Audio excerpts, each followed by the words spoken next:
बिना तेल छणारे मटर तरकारी आज प्रस्तुत करिछि। नमस्कार, आपण समस्त मो चैनल को स्वागत। यही रेसिपी पाई मु गोटे कप मटर नहीं ताको मिक्सचर जार रे देदेबा। किछि धनिया पत्र 2टी कंचा लंका दे बिना पानी रे ई मटर को बाटी नबा। मटर को बाटी सारला परे एक बाउल को ता बाहर करि नबा। मिक्सचर जार रे 1.5 चमच मटर लागिथिला भली छाड़ी दबा। सेथिरे गुटे कटा पियाज 5 कुला रसुण 1 इंचर अदा और 2टी कटा बिलाती दे ग्राइंडिंग करनेबा। मटर बटारे मु गोटे आलू को ग्रेट कर नहीं ताक धोई चिपुड़ी तार पानी बाहर कर देदेबा। गोटे चमच जुआनी नहीं क्रश करी ताकू देबा। गोटे चमच धनिया छेची ताकू एथिरे देदेबा। गोटे पियाज कटा देबा।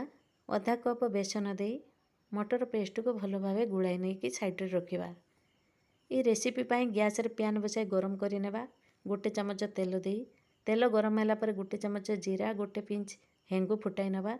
बाटिकी रखिथिबा मसला और किछि पानी दे ए सब गुड़ाई नेबा। गोटे चमच हळदी गोटे चमच लंका गुंड गोटे चमच धनिया गुंड दे मसला को भल भाव गुड़ाई नेबा।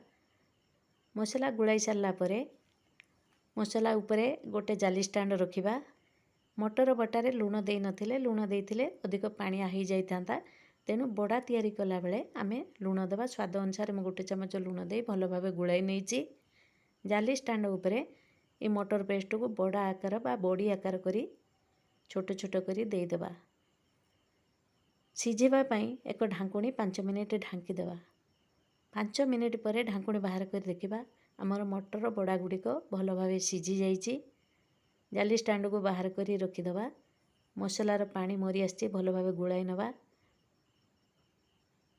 जाली रो मटर बड़ा गुड़िक बाहरी जाउछि। ये मसला रे गोटे चमच पाव भाजी मसला दे गुड़ाई नबा। मसलार पूरा पानी मरीगला परे आमे यार ग्रेवी पई गरम पानी देबा। गरम पानी देले तरकार स्वाद अधिक बढ़ी थाए। गोटे चमच लुण दबा। मु 2 कप गरम पानी मसला रे देइछि। पानी दे सारला परे मसला को भल भाव गुड़ाई नबा। ग्रेवी फुटिला परे मटर बड़ा गुड़ी को सेथिरे देदेबा और ताको गुड़ाई नबा। गोटे चमच मेथी पत्रर गुंड ये ग्रेवी रे देदेबा। गोटे चमच गरम मसला और किछि कटा धनिया पत्र देबा। आमर मटर तरकारी प्रस्तुत हो जाइछि परसिबा पई रेडी। आपण माने मो चैनल नुआ हेतिले सब्सक्राइब करने को भूलिबेनी। लाइक करिवे शेयर करिवे कमेंट करिवे। आउ एक नुआ वीडियो नहीं आसिया पर्यंत आपनको अपेक्षा रे रहिली। जय जगन्नाथ। धन्यवाद।